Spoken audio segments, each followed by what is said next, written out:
la mañana.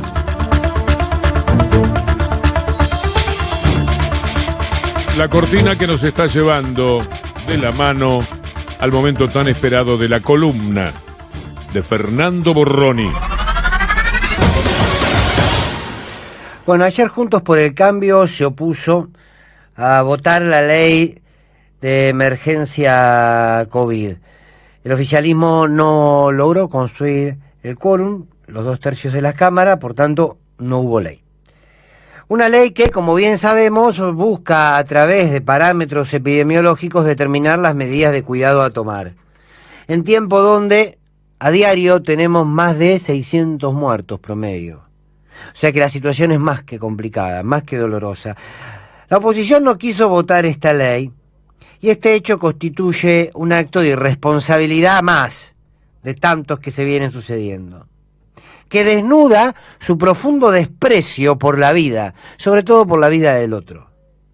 La pregunta es ¿por qué lo hacen? Ayer el querido colega Antonio Fernández Llorente decía, la oposición lo hacen porque quiere dejar solo al presidente en las decisiones.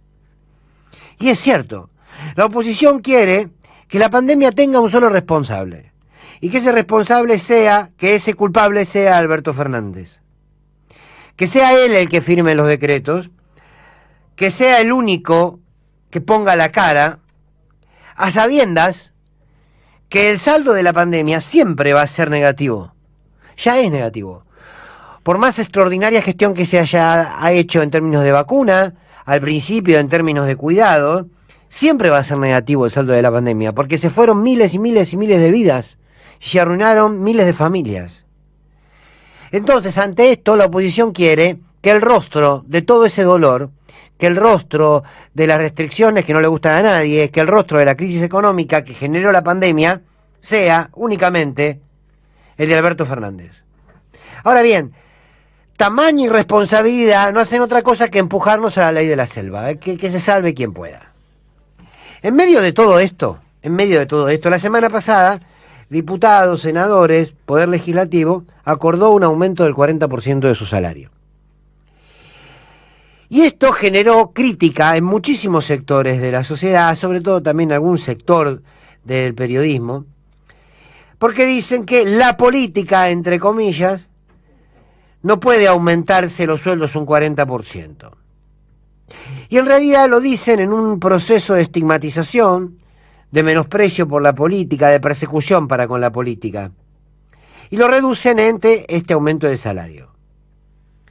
Más allá de que a algunos puede resultarle inmoral el aumento, no deja de ser un derecho, que los legisladores, diputados, senadores, legisladores regionales, tienen el derecho, como cualquier otro trabajador, a tener su incremento salarial, le guste a quien le guste, como cualquier otro trabajador.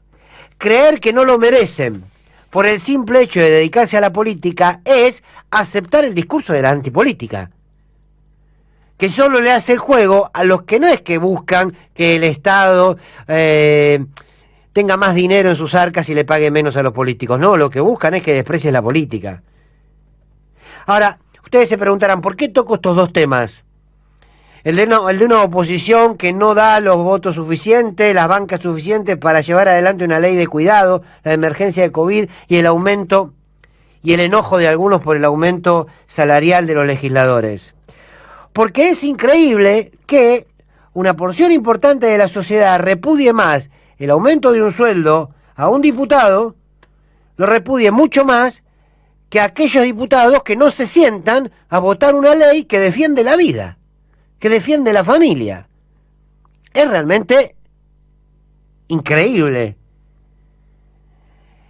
Es un sinsentido evaluar a un diputado por lo que cobra y no por lo que hace. Y condenar a un diputado si como trabajador o una diputada o un senador cobra un aumento del salario y no si cumple o no con la responsabilidad que se le dio al momento de ser votado. El problema es si un diputado cobra un 40% de aumento. Ahora, parece que el problema para una porción de la sociedad no es si el diputado es empleado de un medio que hace operaciones políticas y que se opone absolutamente a todo. Puede uno criticar que un sector político tiene muchos privilegios y entonces el aumento de sueldo y no cae bien. Sí, claro, puede hacerlo, podemos criticar todo lo que querramos. Sobre todo si uno lo compara con lo que puede cobrar un médico, un enfermero, sí, claro, por supuesto. Sin embargo, desde donde nace la crítica no es desde la idea de la equidad, no es desde la idea de la igualdad, es de la idea desde de la antipolítica. Y la verdad es que los que hacen antipolítica son los que nunca se sientan en la banca a defender la vida y los derechos de los ciudadanos, más allá de su posicionamiento político. Y termino con esta reflexión. Ojo que el problema de la política no es el costo, entre comillas, como algunos quieren instalarlo.